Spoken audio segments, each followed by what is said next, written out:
Valbuena. Magandang umaga. Mas magandang sabihin ko, mas maganda pa kayo sa umaga. Yan.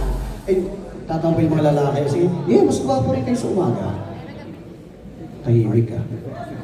Sir, una sa lahat, pasalamat tayo sa Panginoong Diyos dahil tayo po ay nakarating ng buo, hindi kulang ang paa, hindi may gasgas ang paa. Yan. Ako po si Marlon Valbuena. Ako po magsisilbing hindi yung konting speaker ngayong araw na ito. Ang topic ko po actually ay more on sa defensive driving. Yung mga batas kanina nabanggit na ni pinulihing samahan si Madam Claire, yung LTO. No? So, ngayon po, pag-usapan namin how to be a defensive driver. Kasi tulad sa basketball, di ba sa basketball po, ano yung muna, pag ikaw dire-diretsong shoot ka, ang tawag mo doon? Opensa. Pag ang opensa, walang depensa, wala. Di ba? Kailangan lang ng depensa. So, pag sa ginagawa natin, mga lalaki, mga tatay dyan, pag tinanong ka ng asawa mo, saan ka galing? Wala, nag-ano lang kami, nag-inuman lang kami ng barkada ko, pare ko, defensive, para hindi mahuli. Pag defensive naman dito sa driving, defensive ka para hindi ka masaktan, para hindi ka madisgrasya, makaiwas sa disgrasya. Okay, simulan natin. Wala pang mas malaki dyan, Marlon. Okay, una ay tanong natin, what is a defensive driving? According dito sa aking na-research, that the defensive driving is a set of practices that help drivers stay safe by anticipating and avoiding potential hazard on the road. So, yan. Ano ba yung mga hazard sa kalsada? Marami pong mga hazard. Lahat po nakikita nyo ng gumagalaw. Pati po sila hindi gumagalaw, hazard yan. Isa-isayin natin. Pero bago ko simulan, medyo magkaiba kami ng data ni Madam kasi sa PNP ka pinuha ito. Medyo malapit-lapit naman. Basta ang importante yung 37,000 at 31,000 na disgrasya ng nakaraang taon ay hindi po biro yan. Napakalaki pong ano yan. Tapos, ayon dito sa data rin na nakuha natin, that among that 31,000 na disgrasya, 2,000, halos 3,000 po ang kinuha ni Lord. Buti sana kung si Lord ang kumuha. E paano kung hindi? Pero ang point siya dyan ay, ang laki, ang taas, di ba? Kasi, siguro, hindi rin natin na-apply yung pagiging defensive. Ako po ay isang buhay na patotoo ng hindi pagiging defensive noon. Ako po ay survivor ng motorcycle crash. Hindi yung crash ko yung motorcycle. Ako ay bumangga sa pader. Hindi umiwas yung pader eh. Dahil hindi po ako naka-helmet. Wala akong lisensya. Lahat wala. Basta alam ko doon. Alam ko magpatakbo. Ganun kami sa Figaro noon. Ay, sorry po. Hindi naman lahat. During 1999, ay alam mo na, wala namang ganyan-ganyan dati. Basta marunong ka magpatakbo. Bumangga ako sa pader ng CCT. Cagayan Colleges to Figaro pa noon. Hindi umiiwas eh. Ayun, wasak ang aking mukha. Kung titignan nyo, hindi ako ngingiti. Tabingi ang aking mukha. 9 hours akong kinuha ni Lord. 9 hours akong hindi ko alam nangyari. Dahil doon. Pangalawa, medyo pumahit na ako sa motor. Ayaw ko na ng 2 wheels. Nag 4 wheels ako. 2 motor. Joke lang. 4 wheels. Siyempre, 4 wheels na. Naka-light vehicle na. Eh di siyempre, safe ka. Walang balance. Ang takbo ko naman, 120.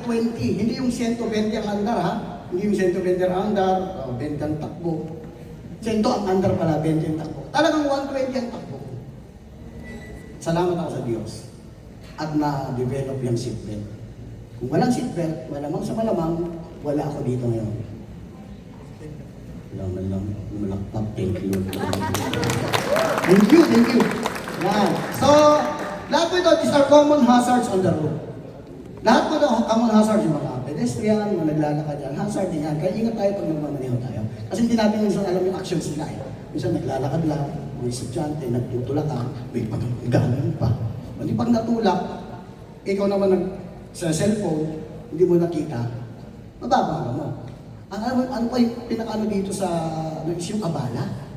Pupunta ka pa ng LTO, pupunta kayo ng barangay, magkakaayusan din lang naman. Di ba? Magkapanggaan. Pag pumunta ka ng LTO, magbabayad ka dahil sa iyong violation, hindi lang isang araw eh. Eh wala namang Sabado-Linggo ang LTO. Pupunta ka may pasok ka, maglilig ka. Magbabayad ka na. Nakalib ka pa. E paano na yung bigas mo 20 pesos, ibawas? Buti na implement na ngayong bigas. Thank you, Pangulong BBM. Yan. So, pangalawa, yung kotse, yan mga yan, sasakyan na yan. Tandaan nyo, pag nagmamaneho tayo, kaliwa, kanan, harap, likod. Dapat kino-consider mo yan. Sasakyan sa kanan, tingnan mo, mali na yung signal ko, kanan, nasa kaliwa. Kaliwa, kanan, harap, likod. Baka magtampo yung mga kaibigan namin mga tricycle, ay yung motor ng mga joyride, bakit wala sila dito sa picture? Alam ko kasi andito kayo. Kaya hindi na lang nila, ay andito na kayo eh. Yan. Oh. Next. Even yung panahon, lagay ng panahon, dapat kino-consider natin to. Kapag makita mo malakas ang ulan, anong gagawin mo? Aba, medyo pagpaliban muna natin ang biyahe, lalo na ang Espanya ay hindi bahain dyan. Oo. Lalo na sa Lawas, sa Batangas City, kung sino man taga Batangas dito, hindi bahain doon. Punta ako ng Baguio, ay naku, hindi naman nagla-landslide doon eh. Yan. So dapat alam natin, planuhin natin ang malakad natin, tapos pupunta ako dapat ng Bicol, ay muna, pangit ang kalsada eh. Dapat ninaplano natin lahat. So pag alam mo pangit ang daan, siyempre dahan lang ang takbo. So ang gagawin mo, yung dating biyahe 4 oras, di gawin mo 8 oras para at least na plano. Kasi kaya lang naman tayo nagmamadali, dala ng late ka na daw eh. Sabi nila eh, kulang sa oras. How many hours do we have in a day? We have 24 hours. 8 oras ng trabaho, 8 oras ang tulog, may 8 oras ka bang mag-scatter, di ba? O hindi ko pina-advocate yun. Ako'y road safety advocate ako, hindi po squatter. Next! Isang mahalaga, pinakamahalaga talaga dito ay yung driver's behavior. Disiplina. Alam mo kung may disiplina ng isa, wala nang problema eh. It boils down into discipline. Kapag may disiplina ang isang tao, wala tayong mumura, hindi tayong problema. Sabi nang wag mag-cellphone habang nagda-drive eh. Tinext lang ng asawa, nakaligo na ako. Aba, nag-reply naman agad. Kasi may bata dito. Yan. And of course, yung pong pagkain, habang nagmamaneho, alam mo nung bago ako pumasok sa business na ito, sa driving school, ang dami kong kalukuhan. Even yung box na yan, yung yellow box na yan, babalik sa yellow box. Doon ako nag-U-turn, Brad. Maluwag eh. Sabi na matanggal nyo, maluwag dyan eh. Di ba? Doon ako umiikot. Bawal pala yun. Even yung pagkain, umiinom ka ng tubig, bawal po yun. Kasi distracted po talaga yun. Umiinom ka, natanggal yung isang, ano ba yung tawag doon? Yung itim? Pasas. Siyempre, pag natanggal yung pasas, hindi mo maiwasan yung, ay, nalaglag. Ano ka, alam mo yung split seconds lang po ang disgrasya. Kaya, kung gutom na gutom po kayo, itabi mo muna. No? Kaysa naman kayo na itatabi. Kasi pag kumakain kayo, nag-try na disgrasya, malamang sa malamang, hindi kayo sinerte, kami na makikikain sa inyo at magkakape. Tama ba? Sige, invite nyo kami. So, sasabihin mo, pare, pasensya na, hindi ako nakapunta sa papay ng kapitbahay mo. So, pagsabi na lang, next time na lang. Kung hindi ulit sumunod sa batas, no? So, mga technique para maiwasan natin ang road accident at hindi magkaroon ng road crashes, ano? Let's maintain yung safe following distance. Apply natin yung 3-second rule. Yung 3-second rule daw mga tatlong sasakyan. Look on the road for potential hazard. Apply natin yung SIGDE. Yung search, identify, predict, decide, and then execute. Use mirrors and check blind spot. Anticipate actions of other road users, being aware of weather and road conditions, and avoid distractions. Yan, 3-second rule, maintain following safe distance, look on the road for potential hazard, baka mabanggan yung baka, sayang din. Pag nakita yung gano'n na bola, hinto kayo. Kasi baka mamaya, alam niyo naman, pag may bolang tumawid, ang susunod yan, lagi na ng bata. Pwede naman matanda, isa rin yung matanda, minsan may takbo rin. Pero most of the time, bata, hahabulin yung bola. So pag nakita kayo ng bola, slow down. Yan. Okay? At maging ano tayo sa mga road pedestrians natin. Next! Ugali natin tumingin sa, sabi sa driving, dapat malikot ang mata. Hindi yung ibang likot ng mata, ha? Kasi pag ang likot ng mata at ganan, delikado yan. Sensitive lang, Brad. Dapat ang likot ng mata, yung kaliwa, kanan, side mirror, dapat tinitignan na lahat lagi. Para sa mga 4 wheels, no? Eh, sa 2 wheels naman sa 2 wheels naman, kaya, di ba? Nakaya mo magbalanse, di ba? Next! Ano ba sabi din anticipate other driver's action. Minsan kasi, ang driver, signal kaliwa. Iba yata gatas na nung bata. Ang signal kaliwa, pakanan naman. Para saan tayo? Ay, kanan tayo, kanan tayo. Pero action speaks louder than words. Isundin mo yung tinuturo. Okay? Next, weather and road condition awareness. Dapat tingnan natin. Kung alam nyo na, katulad nung nakarang linggo, dito kami sa Manila, ay grabe ang bahan ng EDSA. Alam naman ang traffic sa lugar, di, traffic kasi sa EDSA, sir. Bahat sa EDSA, alam mo naman lagi nababati, umiwas ka, no? Next, avoid distraction. Pag merong tawag, at importante, naka-wireless ka naman, okay na yun. Pero kung hindi talaga kaya, itabi mo.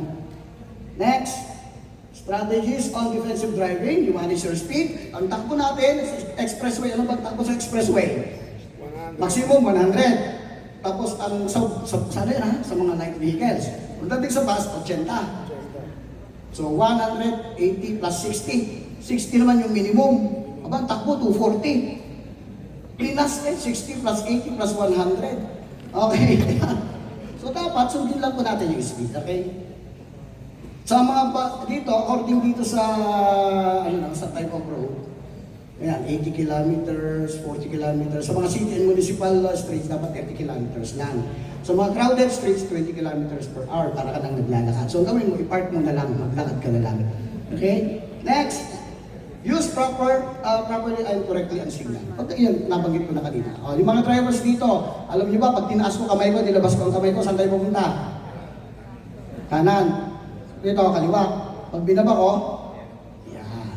Is a joyride yan, di ba? Knows how to handle emergency situations. Next, anong gagawin natin kapag nagkaroon ng brake failure sa awa ng Diyos? Hindi pa naman nangyari sa akin yan. Pero ito raw gagawin natin. Pagtapak mo ng brake, uy, malambot ang brake. Unang gawin mo, dasal. Dasal ka. And then you hold on to your spirit. Hawakan mo lang. And then, mag-downshift ka. Pag ikaw ay 4 wheels, downshift ka manual. Huwag naman from 5th gear, agad-agad ka pasok sa primera, huwag po. Sasabog ang transmission. So, 3rd gear mo lang. 3rd gear, tapos hawak ng handbrake. Yung handbrake, pindutin yung tulo. Angat, baba, angat, baba, angat, baba. Totoo ba yan, sir? Adi, subukan nyo mamaya. Yan. Then, soft cross area, pag hindi talaga kaya. Alam mo naman sa inyo, pagbaba mo ng skyway, meron daw, alam mo na muna, ito buhangin na ito. Hindi pa tinatanggal itong buhangin na ito. Soft cross area pala yun. Ang tawag ito. Okay. Skid and traction loss, wala tayong magagawa dyan. Hawakan mo ng manibela, pedals off, hanggang mo na kung saan mo pupunta kasi wala ka nang magagawa dyan. The more kasi pag tinapakan mo, the more na mag-skid. Tire blowout, yan, naputukan ng gulong. Pag pumutok ang gulong, wala ka namang gagawin. Huwag pong tatapakan ang brake. Kasi pag tinapakan mo ang brake, matatanggal yung gulong, yung rubber na gulong, sensemplan ka.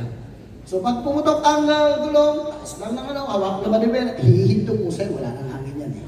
Okay, next, pag nag-overheat, sabi nila, yung mga nakausap ko mga mekaniko, kung meron pag nag-overheat, patay mo aircon, huwag mo munang papatayin yung makina, buhusan mo yung, anong bubuhusan? Yung makina?